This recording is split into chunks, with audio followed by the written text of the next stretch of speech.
नमस्कार मु ज्योतिष प्रशांत आपण को मोर यूट्यूब चैनल ओडिया ज्योतिष को स्वागत करुच्ची।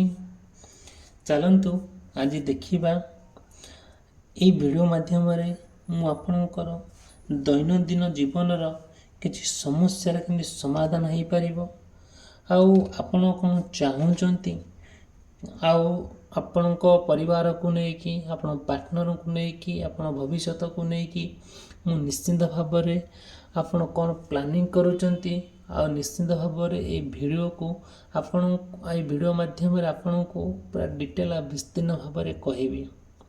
फास्ट कहबी कि मोर ये वीडियो माध्यम तीनोटी जिनस मु रखी जो तीनोटी भितर आपणकर पूरा कंप्लीटली आपण जीवन शैली आपण केमिति धीरे धीरे तीनोटी जिनस भितर आपण केमिति जड़ित होउचंती।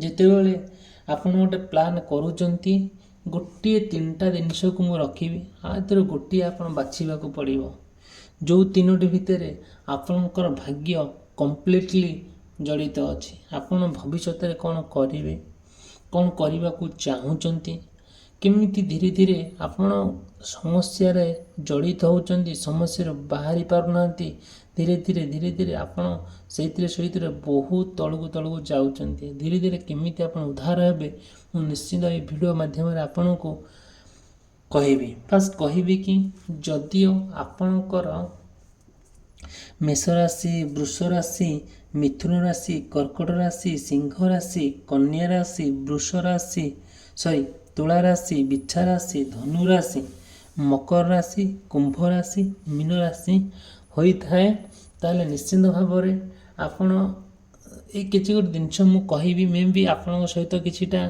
कौन हुए मिसी पारे न मिसी पारे जेहेतु गोटे जेनराल वीडियो मुझे से कहूँ जदियो आपण को मो वीडियो भल लगी था कि मो कथा आपण विश्वास आसुए कि आपणकर कम मुझे लगिपे आपणकर समस्या यदि मुझे समाधान करने आप भाईपारे ये भिडियोटी शेष पर्यटन देखिले आप जानीपारे निश्चिंत भाव में मत कंटाक्ट करेंगे।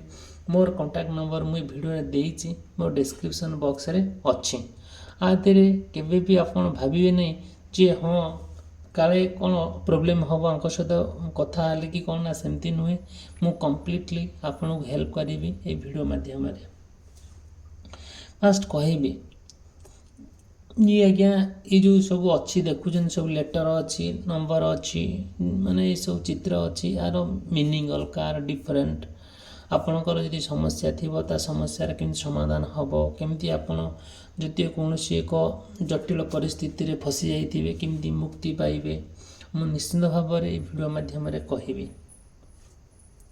फास्ट कहबी कि तीनोटी जिनिस फास्ट तीनोटी जिनिस को आधार करी मु करी ये वीडियोटी निश्चिंत भाव में आपणकर जीवन में काम आसो। फास्ट कहबी जदियो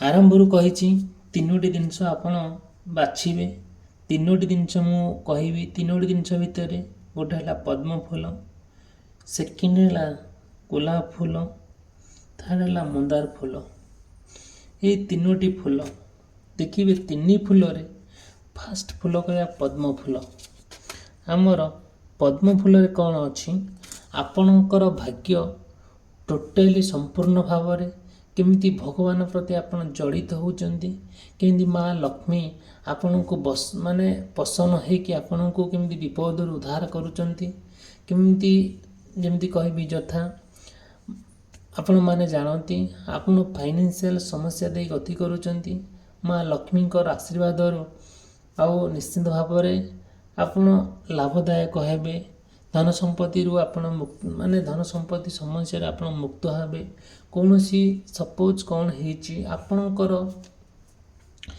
जहाँ सब समस्या यथा कहीं भी बिलवाड़ी समस्या हो जगहवाड़ी समस्या हो पारिवारिक समस्या हो आर्थिक समस्या हो स्वास्थ्यगत समस्या हो यही सब समस्या निश्चिंत भाव में मुझे समस्या पर फास्ट कहबी। देखंतु जितेबाला आपण भावतु कि आपण जड़े साधारण मनुष्य आपण सहित एमती कहीं हो फास्ट कथा मु कहबी ଆପଣ ଯଥେଷ୍ଟ ପରିଶ୍ରମ କରୁଛନ୍ତି, ବହୁତ ହାର୍ଡ଼ ପରିଶ୍ରମ କରୁଛନ୍ତି, ଯଥେଷ୍ଟ ପରିଶ୍ରମ କରୁଛନ୍ତି, ବହୁତ ପଇସା ବି ରୋଜଗାର କରୁଛନ୍ତି। କିନ୍ତୁ ଯେତେବେଳେ ବହୁତ ପଇସା ରୋଜଗାର କରୁଛନ୍ତି ଆପଣଙ୍କର ଏଠି ସେତିକି ଖୁସି ନାହିଁ, ସେତିକି ଶାନ୍ତି ପାଉନାହାନ୍ତି। ଆପଣ ଭିତରେ ଅନେକ ସ୍କିଲ୍ ଅଛି, ବହୁତ ଟ୍ୟାଲେଣ୍ଟ ଅଛି, ବହୁତ ବୁଝିଲା ଭଳିଆ ଶକ୍ତି ଅଛି, ପଜିଟିଭ୍ ଫିଲିଙ୍ଗସ୍ ଅଛି, ପୋଟେନ୍ସିଆଲ୍ ବି ଅଛି, ଏନର୍ଜି ବି ଅଛି। ବହୁତ ପଇସା ରୋଜଗାର କରୁଛନ୍ତି, ପରିବାର ଭିତରେ ରହୁଛନ୍ତି, କିନ୍ତୁ ବଟ୍ ସେତିକି ଶାନ୍ତି ପାଇପାରୁନାହାନ୍ତି। ଶାନ୍ତି କାହିଁକି ପାଇପାରୁନାହାନ୍ତି? ନା ଆପଣଙ୍କର ଯିଏ ଜୀବନରେ ଆପଣଙ୍କର ପାର୍ଟନର ରହିଲେ ସିଏ ଆପଣଙ୍କ ଅଶାନ୍ତିର ଗୋଟେ ମୂଳ ଲକ୍ଷ୍ୟ। ତାଙ୍କର ସବୁବେଳେ ଆପଣଙ୍କୁ ନେଇକି ପ୍ରଶ୍ନ, ଯେତେବେଳେ ଆପଣଙ୍କୁ ନେଇକି ସେ ସବୁବେଳେ ପ୍ରଶ୍ନ କରୁଛନ୍ତି, ଆପଣ ନା ତାଙ୍କ କଥାରେ ସମ୍ପୂର୍ଣ୍ଣ ଭାବରେ ଏକମତ ହେଇପାରୁନାହାନ୍ତି। ସେ ସବୁବେଳେ ତାଙ୍କ ସୁବିଧା କଥା କହୁଛନ୍ତି, ତାଙ୍କ ସେଫ୍ ଜୋନ୍ ଭଳିଆ କଥା କହୁଛନ୍ତି। ଗୋଟେ ଜାଣି ଜାଣି ଆପଣଙ୍କୁ ଅସୁବିଧାରେ ପକାଇବା, ବିପଦରେ ପକାଇବା, ଅପମାନ କରିବା, ନିନ୍ଦା କରିବା, ଏସବୁ ଜିନିଷ ସିଏ କରାଉଛନ୍ତି। କାହିଁକି କରାଉଛନ୍ତି? ଯେତେବେଳେ ସିଏ କ'ଣ କରୁଛନ୍ତି, ଆପଣଙ୍କ ଠାରୁ ନା ଟିକେ ଦୂରେଇ ଯାଉଛନ୍ତି। ଆପଣଙ୍କୁ ସେ ମିଛ କହୁଛନ୍ତି, ଆପଣଙ୍କୁ ସେ ମାନେ ଠିକ୍ କଥା କହୁନାହାନ୍ତି। ଯେତେବେଳେ ନ କହୁଛନ୍ତି ସିଏ କ'ଣ କରୁଛନ୍ତି, ଧୀରେ ଧୀରେ ଅନ୍ୟ ଆଡ଼କୁ ଗତି କରୁଛନ୍ତି, ଅନ୍ୟ କାହାର ସପୋର୍ଟ ନେଉଛନ୍ତି। ଏଇସବୁ ଯେତେବେଳେ ଆପଣ ଦେଖୁଛନ୍ତି ସେତେବେଳେ ଆପଣ ଆଉ କିଛି ଭଲ ଲାଗୁନାହିଁ। ଆପଣ ଯାହା ସବୁ ଆଶା କରୁଛନ୍ତି ସେ ଆଶାରେ ହିଁ ରହିଯାଉଛି। ଆପଣ ତାଙ୍କ ଭିତରେ ଗୋଟେ କନଫ୍ଲିକ୍ଟ, ଗୋଟେ ଖଣ୍ଡଯୁଦ୍ଧ ସୃଷ୍ଟି ହେଉଛି, ଯେଉଁଟାକୁ ସେଇ ଟେନସନରେ ଆପଣ ସମ୍ପୂର୍ଣ୍ଣ ଭାବରେ ଆପଣ ବ୍ୟସ୍ତ ହୋଇପଡ଼ୁଛନ୍ତି, ବିବ୍ରତ ହୋଇପଡ଼ୁଛନ୍ତି। ଆଉ ଏତେ ଆପଣ ଜଣେ ଅମାୟିକ ଲୋକ, ଜଣେ ସାଧା ସିଧା ମଣିଷ, ଜଣେ ଯେତେବେଳେ ଆପଣ ଯଥେଷ୍ଟ ପଇସା ରୋଜଗାର କରୁଛନ୍ତି, ଶେଷରେ ନାହିଁ ଆପଣଙ୍କ ପାଖରେ କିଛି ରହୁନାହିଁ। କାହିଁ ରହୁନାହିଁ? ନା ଆପଣଙ୍କ ପାଖରେ ଯିଏ ରହିଲେ, ଯେଉଁ ପାର୍ଟନର ଜଣକ ରହିଲେ, ଆପଣଙ୍କ ଜୀବନସାଥୀ ରହିଲେ, ସିଏ ରଖେଇ ଦେଉନାହାନ୍ତି। ସିଏ କ'ଣ କରୁଛନ୍ତି, ଇଏ ତ ଆପଣମାନେ ଜାଣିପାରୁଥିବେ ମୁଁ କେଉଁ ସେନ୍ସରେ କହୁଛି। ଆଉ ସେଇଟା ମୁଁ ସମ୍ପୂର୍ଣ୍ଣ ଭାବରେ ଓପେନ୍ କରିପାରୁନି, ଯେହେତୁ ଏଇଟା ଆମର ଗୋଟେ ଆଉ ଭଦ୍ରଲୋକମାନଙ୍କର ଭିଡ଼ିଓ, ଆଉ ସାମାଜିକ ଲୋକମାନଙ୍କ ପାଇଁ ଗୋଟେ ବାତାବରଣ। ସେଥିପାଇଁ ମୁଁ ଆକ୍ଷେପ କରିବି, କିଛି ଖରାପ କରିକି କହୁନାହିଁ। ଯାହା ବି ହେଉନା କାହିଁକି ଆପଣ ପରିସ୍ଥିତିକୁ ଅନୁଭବ କରିପାରୁଛନ୍ତି, ସବୁ ଦେଖିପାରୁଛନ୍ତି। ଦେଖିଲା ଭିତରେ ସମ୍ପୂର୍ଣ୍ଣ ଭାବରେ ଆପଣ ବୁଝିପାରୁଛନ୍ତି କ'ଣ ସବୁ ଘଟଣାଟି କେମିତି ଘଟୁଛି ଆପଣଙ୍କ ସହିତ। ଠିକ୍ ଅଛି, ଯେତେବେଳେ ଘଟଣାଟି ଘଟୁଛି ଆପଣ କିଛି ଡିସାଇଡ଼୍ କରିପାରୁନାହାନ୍ତି କ'ଣ କରିବେ ନ କରିବେ ବୋଲି। ଆଉ ଯାହା ବି ଆପଣ ଭାବୁଛନ୍ତି ଗୋଟେ ବାଲାନ୍ସ କରିବା ପାଇଁ, ତା ବାଲାନ୍ସ କରିପାରୁନାହାନ୍ତି। ସବୁବେଳେ ଧୀରେ ଧୀରେ ଆପଣଙ୍କର ପର୍ପୋଜ୍, ଯାହା ଲକ୍ଷ୍ୟ ଅଛି ସେ ଲକ୍ଷ୍ୟରେ ପହଞ୍ଚି ପାରୁନାହାନ୍ତି, ଜଣେ ବିଫଳତା ଆଡ଼କୁ ଗତି କରୁଛନ୍ତି। ଆପଣ ଯାହା ନା ସବୁ ପ୍ଲାନ୍ କରୁଛନ୍ତି ତାର କିଛି ମିନିଂ ରହୁନାହିଁ। ସମ୍ପୂର୍ଣ୍ଣ କେଇଟା ମୁହୂର୍ତ୍ତରେ ଆପଣ ପୁରା ସମ୍ପୂର୍ଣ୍ଣ ଭାବରେ ବିବ୍ରତ ହୋଇଯାଉଛନ୍ତି। ଧୀରେ ଧୀରେ ଆପଣ ଟ୍ରାଏ କରୁଛନ୍ତି କେମିତି ବିପଦରୁ ମୁକ୍ତି ହେବା ପାଇଁ, ଆଉ ଏ ସମସ୍ୟାରୁ କେମିତି ମୁକ୍ତି ହେବା ପାଇଁ। ବଟ୍ ଏମିତି ବାଗରେ ସମସ୍ୟା ଆପଣଙ୍କ ଚାରିପଟେ ଘେରି ରହିଛି, ସେ ସମସ୍ୟାକୁ ଆପଣ ଯେମିତି ଚକ୍ରବ୍ୟୁହରେ ପଶିଗଲା ଭଳିଆ, ସମସ୍ୟାର ଚକ୍ରବ୍ୟୁହରେ ଆପଣ ଫସି ଯାଇଛନ୍ତି। ଆପଣ କୌଣସି ସିଦ୍ଧାନ୍ତରେ ପହଞ୍ଚି ପାରୁନାହାନ୍ତି। ଆପଣଙ୍କୁ ପହଞ୍ଚାଇବା ପାଇଁ ସେତିକି ସପୋର୍ଟ ମିଳୁନାହିଁ। ଓଲଟି ଆପଣଙ୍କୁ ନିନ୍ଦା, ଅପବାଦ, ଅବହେଳିତରେ ଆପଣ ଜୀବନ ଅତିବାହିତ କରୁଛନ୍ତି। ଯେତେବେଳେ ଆପଣ ଜୀବନ ଅତିବାହିତ ଏତେ କଷ୍ଟରେ କରୁଛନ୍ତି, ସେତେବେଳେ ସେ ଆପଣ ସହିବା ପାଇଁ, କହିବା ପାଇଁ ନା କଥା ଅଛି, ସହିବା ପାଇଁ ନା ଶକ୍ତି ଅଛି। ସତେ ଯେମିତି ଆପଣଙ୍କ ଶକ୍ତି କୁଆଡ଼େ ପୁରା, ଆପଣ ଏନର୍ଜି ସତେ ଯେମିତି କୁଆଡ଼େ ଡିସାପିଅର୍ ହେଇଯାଇଛି, କୁଆଡ଼େ ଉଭେଇ ଯାଇଛି, କି ଜାଣି ବି ପାରୁନାହାନ୍ତି। ସେକେଣ୍ଡ କହିବି କି ଯେଉଁ ଫୁଲରେ ଆମେ ରଖିବା ଗୋଲାପ ଫୁଲ, ନିଶ୍ଚିନ୍ତ ଭାବରେ ଗୋଲାପ ଫୁଲ ଯେତେ ଆପଣ ପଜେସିଭ୍ ହେଉଛନ୍ତି, ଯେତେ ଭଲ ମଣିଷ ହେଉଛନ୍ତି, ସେ ମଣିଷ ଭିତରେ କୁଆଡ଼େ ଆପଣଙ୍କ ଭାଇ ଏମିତି ଭାବରେ ଆପଣଙ୍କ ସହିତ ବ୍ୟବହାର କରାହେଉଛି, ସେ ଆପଣଙ୍କର ମଣିଷତ୍ୱ ଆପଣ ଭୁଲି ଯାଉଛନ୍ତି। ଯେଉଁଟାକି କିଛି ବି ଭାବି ପାରୁନାହାନ୍ତି କ'ଣ କରିବେ କ'ଣ ନ କରିବେ। ଧୀରେ ଧୀରେ କ'ଣ ହେଉଛି, ଆପଣ ସବୁର କିଛିର ମାନେ ଚାହୁଁଛନ୍ତି। ଆପଣ ଯେତେବେଳେ ଆପଣ ଜଣ ସହିତ ସମ୍ପର୍କ କଟିଯାଇଛି, ସମ୍ପର୍କ ଖରାପ ହେଇଯାଇଛି, ଆପଣ ଚାହୁଁଛନ୍ତି କେମିତି ତାଙ୍କ ସହିତ ରିୟୁନିଅନ୍ ହେବା ପାଇଁ, ତାଙ୍କ ସହିତ କଥା ହେବା ପାଇଁ, ପାରିବାରିକ ସମ୍ପର୍କ ରଖିବା ପାଇଁ, ଏସବୁ ଜିନିଷ ଆଉ ଚାହୁଁଛନ୍ତି କେମିତି ପରସ୍ପର ଭିତରେ ଆମେ ଭଲ ସମ୍ପର୍କ ରହୁ, ଆମେ କେମିତି ସ୍ୱାଧୀନତାର ସହିତ ଆଉ କ'ଣ କରିବୁ, ସ୍ୱାଧୀନତାର ସହିତ ଆମେ କେମିତି ଚଳିବୁ, ସ୍ୱାଧୀନତା କେମିତି ବଞ୍ଚିବୁ, ଏସବୁ ଜିନିଷ ଆପଣ ପ୍ଲାନ୍ କରୁଛନ୍ତି। ବଟ୍ ପ୍ଲାନ୍ ତ ସକ୍ସେସ୍ ହେବାର ତ କାହିଁ ଦେଖାଉନି ସେମିତି, ଆଉ ହେଇପାରୁନାହାନ୍ତି। ନ ହେବାର କାରଣ କ'ଣ ନା ଆପଣଙ୍କ ଜୀବନର ଯେଉଁ ଲୋକମାନେ ଆପଣଙ୍କ ସହିତ ଚଳୁଛନ୍ତି ସେହି ମାନେ ଧୀରେ ଧୀରେ ମୁଁ କହିବି, ଯେତେବେଳେ ଏମିତିଆ ସମସ୍ୟା ଦେଇକି ଆପଣ ଗତି କରୁଛନ୍ତି ସେତେବେଳେ ଟିକେ ନା ଜଷ୍ଟ ଆପଣ ପ୍ଲାନିଂ କରନ୍ତୁ। ଯେଉଁ ପ୍ଲାନ୍ ସମ୍ପୂର୍ଣ୍ଣ ଭାବରେ ଆପଣ ସଫଳ ଆଡ଼କୁ ଆପଣଙ୍କୁ ନେଇଯିବ। ଆମେ ଜାଣିଛେ ସମସ୍ତେ ମଣିଷଙ୍କୁ ଭଗବାନ ଈଶ୍ୱର କିଛି ନା କିଛି ଭଲ ବୁଦ୍ଧି ଦେଇଛି, କିଛି ଖରାପ ବୁଦ୍ଧି ଦେଇଛି। ପ୍ରତ୍ୟେକ ମଣିଷ ଜୀବନରେ କ'ଣ ଆସେ?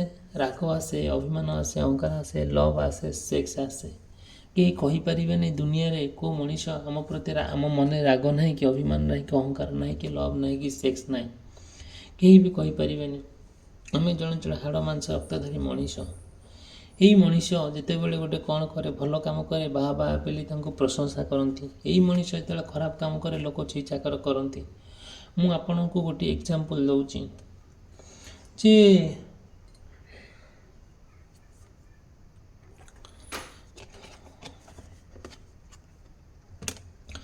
ଦେଖନ୍ତୁ, କହିଛି ଆପଣ ଗୋଟେ ସ୍ୱତନ୍ତ୍ର ଭାବରେ ମୁଁ କହିବି କି ଗୋଟେ ଏକ୍ଜାମ୍ପଲ୍ ଆପଣଙ୍କୁ ଦେଉଛି। ଆପଣ ଯାହା କରନ୍ତୁ ନା, ଏ ସମାଜରେ ଲୋକ ଆପଣଙ୍କୁ କହିବା ପାଇଁ କେବେ ପଛଘୁଞ୍ଚା ଦେବେନି। କହୁଛି, ଆପଣ ସପୋଜ୍ ସବୁ କରୁଥାନ୍ତୁ, ସବୁ କରୁଥିବେ, ଆଉ ଖାଇ ପିଇକି ସପୋଜ୍ ଆପଣ ଟିକେ ମୋଟା ହେଇଗଲେ, ଦେହ ଲାଗିଗଲା, ଆପଣ ସବୁ କରୁଥିବେ, ଭଲ ମଣିଷ ହେଇଥିବେ, ରୋଜଗାର ବି କରୁଥିବେ, ଲୋକ କହିବେ ଏଟା କିଛି କରୁନି, ଖାଇକି ଧୁଣ୍ଡା ଗଣ୍ଡି ଦେଖାଉଛି, କୁଟା ଖଣ୍ଡ ଦୁଇ ଖଣ୍ଡ କରୁନି, ଏଟା କ'ଣ ଖୋଡ଼ିଆଟା, ଏକଥା କହିବେ। କୌଣସି କାରଣବଶତଃ ଆପଣଙ୍କ ଦେହ ଅସୁସ୍ଥ ହେଲା, ଆପଣଙ୍କ ଶରୀର ଝଡ଼ିଗଲା, ସବୁ କଥା କରୁଥାନ୍ତୁ, ସେଇ ଲୋକ କହିବେ ଏଇଟା କି ଭଳିଆ ଲୋକଟା, ଏଟା କେତେ ଅର୍ଖିତଟା, ଏଟା ମୁହଁ ଚାହିଁବା କଥା ନୁହଁ, ଏଟା ପେଟୁ ଗଣ୍ଡେ ଖାଉନି, ଏକଥା କହିବେ।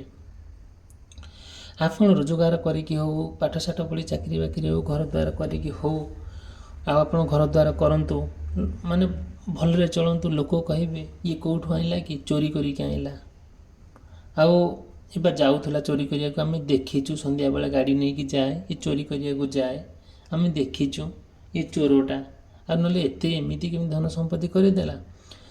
ଆପଣ ଯାହା କଲେ ଲୋକ କହିବେ। ଆପଣ ସାଙ୍ଗେ ସାଙ୍ଗେ 6ଟାକୁ 9 କରିଦେବେ, 9ଟାକୁ 6 କରିଦେବେ, ତୁଣ୍ଡ ବାହିତ ସହସ୍ର ବାଟ।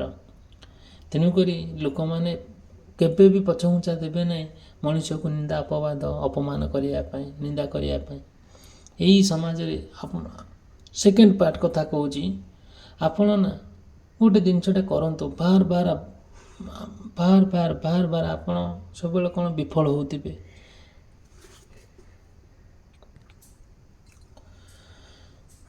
ଯେ ଆପଣମାନେ ଜାଣନ୍ତି ଯାହା କଲେ ବି ଆପଣଙ୍କୁ ନିନ୍ଦା ଅପବାଦରୁ କେହି ସେମାନେ କହିବା କଥା କହିବେ। ସେଇଠି ଆପଣ ସବୁବେଳେ କ'ଣ କରୁଥିବେ, ସବୁ ଭଲ କରୁଥିବେ, ଯଦି ଗୋଟିଏ ଖରାପ ହେଇଗଲା, ଏମିତି ଆପଣ ବଦନାମ କରି ଆପଣ କେବେ ଭାବିପାରିବେନି ଲୋକମାନେ ଏମିତି କହନ୍ତି ବୋଲି। ଠିକ୍ ଅଛି, ଯାହା ବି ହେଉ, ଯେତେବେଳେ ଆପଣ କ'ଣ କରୁଛନ୍ତି, ଗୋଟେ ପ୍ଲାନିଂ କରୁଛନ୍ତି, କୌଣସି ଡିସିସନ୍ ନେଇପାରୁନାହାନ୍ତି, ଆଉ କୌଣସି ଚଏସ୍ କରିପାରୁନାହାନ୍ତି, ଆପଣଙ୍କ ପାଖରେ ଗୋଟିଏ ରାସ୍ତାରେ ଯାଉଛନ୍ତି, ଗୋଟିଏ ରାସ୍ତା ଏକା ଭଳି ଆପଣଙ୍କ ଜୀବନରେ ଲାଗୁଛି, ସତେ ଯେମିତି ଗୋଟେ ରାସ୍ତା ଭଲ ଅଛି, ଗୋଟେ ରାସ୍ତା ଖରାପ ଅଛି। ଯେମିତିକି ଯେତେବେଳେ ଗୋଟେ ରାସ୍ତା ଭଲ ଅଛି ଆଉ ଗୋଟେ ରାସ୍ତା ଖରାପ ଅଛି, କିନ୍ତୁ ରାସ୍ତା ଦୁଇଟା ଏକା ଭଳି। ସତେ ଯେମିତି ମୁଁ କହୁଛି, ଗୋଟିଏ ସୁନ୍ଦର ସ୍ଥାନରେ, ଗୋଟେ ସୁନ୍ଦର ଜଙ୍ଗଲରେ ଆପଣ ଯାଉଛନ୍ତି, ଜଙ୍ଗଲ ଭିତରେ ଏକ ନିର୍ଜନ ସ୍ଥାନରେ ଆପଣ ଯାଉଛନ୍ତି, ଗୋଟେ ଜଙ୍ଗଲରେ ଗୋଟିଏ ରାସ୍ତା ଏକା ଭଳି ଯାଉଛନ୍ତି, ଗୋଟିଏ ରାସ୍ତା ଦୁଇଟା ଦିଗକୁ ଯାଇଛି, ଗୋଟେ ଭଲ ଦିଗକୁ ଯାଇଛି, ଗୋଟେ ଖରାପ ଦିଗକୁ ଯାଇଛି। ଭଲ ମାନେ ଏଠି କ'ଣ, ଗୋଟେ ଦିଗରେ ଗଲେ ଆପଣ ଯଥାଶୀଘ୍ର ପହଞ୍ଚିବେ, ଆଉ ଭଲ ରାସ୍ତାରେ ପହଞ୍ଚିବେ, ଆପଣ ଲକ୍ଷ୍ୟସ୍ଥଳରେ ପହଞ୍ଚିବେ। ଆଉ ଗୋଟେ ରାସ୍ତାରେ ଯାଉଛନ୍ତି, ସେଇ ରାସ୍ତାରେ ସମ୍ପୂର୍ଣ୍ଣ ଭାବରେ କ'ଣ ହେବ ନା କୌଣସି ଏଣ୍ଡିଂ ନାହିଁ, ସବୁବେଳେ ବିପଦ ସଂକୁଳ ଜାଗାରେ। କିନ୍ତୁ ଆପଣ ସେଇଠି ଡିସାଇଡ଼୍ କରିପାରୁନାହାନ୍ତି ମୋ ପାଇଁ କେଉଁଟା ଠିକ୍ କେଉଁଟା ଭୁଲ। ଆପଣ କ'ଣ କରୁଛନ୍ତି, ଆପଣ ଠିକ୍ ଭାବେ ଭୁଲଟାକୁ ଆକ୍ସେପ୍ଟ କରି ନେଇଯାଉଛନ୍ତି। ସତେ ଯେମିତି ଆପଣଙ୍କ ଜୀବନରେ ଗୋଟିଏ ବିରାଟ ଦୁଃଖ ଯନ୍ତ୍ରଣା ବିପଦ ଆଡ଼କୁ ଆପଣ ପଶି ଯାଉଛନ୍ତି। ସେଇ ବିପଦରୁ ଆପଣ ବାହାରି ପାରୁନାହାନ୍ତି। ଆପଣ ଠିକ୍ ଚିନ୍ତା କରିଥିଲେ ଯେ ଭାବିଥିଲେ ମୁଁ ଠିକ୍ ଦିଗରେ ଯିବି, ବଟ୍ କିଛି ଏଇଟା ମୁହୂର୍ତ୍ତରେ ଆପଣଙ୍କ ଜୀବନରେ ସମ୍ପୂର୍ଣ୍ଣ କିଛି ପରିବର୍ତ୍ତନ ହୋଇଗଲା, ଯେଉଁଟାକି ମାୟା ଜାଲରେ ଛନ୍ଦି ହୋଇଗଲେ, ବିପଦରେ ପଡ଼ିଗଲେ। ନା ବିପଦରୁ ବାହାରି ପାରୁଛନ୍ତି, ନା ବିପଦରେ ଆଉ ବିପଦକୁ ବରଂ ଆହୁରି ନିଜର କରି ବସୁଛନ୍ତି। ଯେତେବେଳେ ଏହିସବୁ ସମସ୍ୟା ଆପଣ ଜୀବନରେ ଦେଖାଦେଉଛି, ଆଉ ସମ୍ପୂର୍ଣ୍ଣ ଭାବରେ ଦେଖିବେ କିଛି ନାହିଁ, ଆପଣ ଲାଗୁଛି କି ଏ ଦୁନିଆରେ କଷ୍ଟ କ'ଣ। ଯାହା ଆପଣ କଷ୍ଟ ଫିଲ୍ କଲେ ବି ଆପଣ ଯାହା ଆଗରେ କହୁଛନ୍ତି ସେ ଆପଣ କଷ୍ଟକୁ ବୁଝି ହିଁ ପାରୁନାହାନ୍ତି। ମନ ବୁଝିବାର କାରଣ କ'ଣ ସେ ବୁଝନ୍ତିନି। ଆପଣ ପରିବାର ଲୋକ ପାଖରେ ହଉ, ପାର୍ଟନର ପାଖରେ ହଉ, ଯାହା ପାଖରେ ହୁଅନ୍ତୁ, କହୁଛନ୍ତି ତୋର ପର୍ସନାଲ କଥା ତୁ ବୁଝ। ଠିକ୍ ଅଛି, ଲାଷ୍ଟ କଥା କହିବି, ମନ୍ଦାର ଫୁଲ। ନିଶ୍ଚିନ୍ତ ଭାବରେ ଏଇ ଫୁଲଟି ଯଦି ଆପଣ ବାଛନ୍ତି, ଆପଣଙ୍କ ଜୀବନ କେମିତି ଦୁଃଖମୟରୁ ସୁଖମୟକୁ କେମିତି ଅତିବାହିତ କରୁଛନ୍ତି, ଧୀରେ ଧୀରେ ଏ ସମସ୍ୟା ସହିତ ଜଡ଼ିତ ହେଲେ ସମସ୍ୟାରୁ କେମିତି ବାହାରୁଛନ୍ତି। ନିଶ୍ଚିନ୍ତ ଭାବରେ এই ଭିଡ଼ିଓଟି ଯଦି ଭଲ ଲାଗୁଥାଏ ଲାଇକ୍ କରିବେ, ଚ୍ୟାନେଲ୍ ସବସ୍କ୍ରାଇବ୍ କରିବା ପାଇଁ ଭୁଲିବେ ନାହିଁ। ଆଉ ନିଶ୍ଚିନ୍ତ ଭାବରେ ଯଦି ଆପଣଙ୍କ ଜୀବନରେ ଯାହା ସବୁ ସମସ୍ୟାର ସମାଧାନ କରିବାକୁ ଚାହୁଁଛନ୍ତି, ମୁଁ ଜ୍ୟୋତିଷ ପ୍ରଶାନ୍ତ ଆପଣଙ୍କୁ ନିଶ୍ଚିନ୍ତ ଭାବରେ ମୋତେ କଣ୍ଟାକ୍ଟ କରିବେ। ମୁଁ ତା'ର ସମାଧାନର ବାଟ ଦେଖେଇବି। ଯାହାର ସବୁ ରିମେଡ଼ିଜ୍ ତା'ର ପ୍ରତିକାର କରିବା କଥା ମୁଁ ଆପଣଙ୍କୁ କହିବି। ହଁ ଠିକ୍ ଅଛି।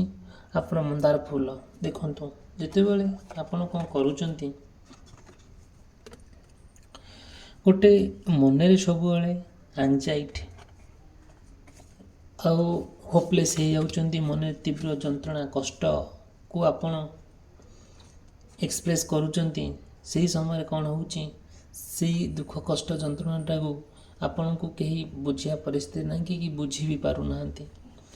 ଏଇ ସବୁ କିଛିର ସମାଧାନର ବାଟ ଧୀରେ ଧୀରେ ଆପଣ ନିଜେ ହିଁ ତିଆରି କରୁଛନ୍ତି। ଯେତେବେଳେ ଆପଣ ନିଜେ ପରିଶ୍ରମ କରି ସବୁ କଥା କରୁଛନ୍ତି, ସେଇଠି ନା ଆପଣ ବହୁତ ସୁଖ ଶାନ୍ତିରେ ଜୀବନଯାପନ କରୁଛନ୍ତି। ଆପଣ କାହାକୁ ନିର୍ଭର କରୁନାହାନ୍ତି। ପରିସ୍ଥିତି ନା ଆପଣଙ୍କୁ କଥା ଶିଖେଇ ଦେଉଛି। ଧୀରେ ଧୀରେ ପରିସ୍ଥିତି ଏମିତି ଆପଣଙ୍କୁ ଶିଖେଇ ଦେଉଛି, ଆପଣ ସବୁ କିଛିର ସମାଧାନ ବାଟ ନିଜେ ଆପେ ପାଇଯାଉଛନ୍ତି। ଆଉ ନିଜକୁ ନା ବହୁତ ଗୋଟେ ଭଲ ମଣିଷ ବୋଲି ନିଜକୁ ରିପ୍ରେଜେଣ୍ଟ କରୁଛନ୍ତି। ଆପଣ ଜୀବନ ଯେମିତି ସୁଖମୟ ଜୀବନ ବୋଲି ଆପଣ ନିଜକୁ ଆଖି ଆଗରେ ରଖିକି ଆପଣ କହୁଛନ୍ତି। ଆଉ କ'ଣ କରାଯିବ, ଆପଣ ସବୁର ସମସ୍ୟାର ନିଶ୍ଚିନ୍ତ ଜିତୁଛନ୍ତି। ଯାହା ବି ଆପଣ ଆସୁ ଏଇ ସମସ୍ୟା ଦେଇକି ଆପଣ ଯେଉଁ ଅତିବାହିତ କରୁଛନ୍ତି, ସେ ସମସ୍ୟାକୁ ଏତେ ସୁନ୍ଦର ଭାବରେ ହ୍ୟାଣ୍ଡେଲ୍ କରୁଛନ୍ତି, ମ୍ୟାନେଜ୍ କରୁଛନ୍ତି। ଧୀରେ ଧୀରେ ଆପଣ ଲୋକଙ୍କର ବହୁତ ଲୋକପ୍ରିୟ ହେଉଛନ୍ତି। ସବୁ ଲୋକ ଏତେ ମିତହାସ୍ୟ ଲୋକ ଆଉ ଏତେ ଆପ୍ରିସିଏଟ୍ କରୁଛନ୍ତି ଆପଣଙ୍କୁ, ଯେଉଁଟାକି ଆପଣ ଭାବି ପାରିବେନି। ଆଉ ଜୀବନଟା ଏତେ ସୁଖଦାୟକ ଲାଭଦାୟକ ବୋଲି ନିଶ୍ଚିତ ଭାବରେ ମାନେ ଜାଣନ୍ତି। ଆଉ ଯାହା ବି ଗୋଟେ ହଉ, ପ୍ରତ୍ୟେକ ମଣିଷକୁ ଭଲ ପାଇ ବସେ। ଆଉ ଆପଣଙ୍କୁ ଏତେ ଲୋକ ମାତ୍ରାରେ ଭଲ ପାଇ ବସନ୍ତି, ନିଜର ବୋଲି ଭାବନ୍ତି, ଆମେ ଅନୁମାନ ବି କରିପାରିବାନି। ଠିକ୍ ଅଛି, ଏଇ ଭିଡ଼ିଓଟି ମୁଁ ଏଇଠି ରଖିଲି। ଭିଡ଼ିଓଟି ଯଦି ଭଲ ଲାଗୁଥାଏ ନିଶ୍ଚିନ୍ତ ଭାବରେ ଚ୍ୟାନେଲ୍ ସବସ୍କ୍ରାଇବ୍ କରିବେ, ଆଉ ଭିଡ଼ିଓକୁ ଲାଇକ୍ କରିବା ପାଇଁ ଭୁଲିବେ ନାହିଁ। ଆଉ ଯଦି ବି ଆପଣଙ୍କ ମନରେ ଯେବେ ଆପଣଙ୍କର ଜୀବନର ଦୈନନ୍ଦିନ ଜୀବନର ସମସ୍ୟାକୁ ନେଇକି ଭାବିପାରୁଥିବା ସମସ୍ୟା ଅଛି ବୋଲି ମୋତେ ନିଶ୍ଚିତ କଣ୍ଟାକ୍ଟ କରିବେ। ମୁଁ ଆପଣଙ୍କୁ ତା'ର ବିକଳ୍ପ ବାଟ କହିବି। ଭିଡ଼ିଓଟି ସମାପ୍ତ କଲି। ରହିଲି। ଧନ୍ୟବାଦ। ନମସ୍କାର।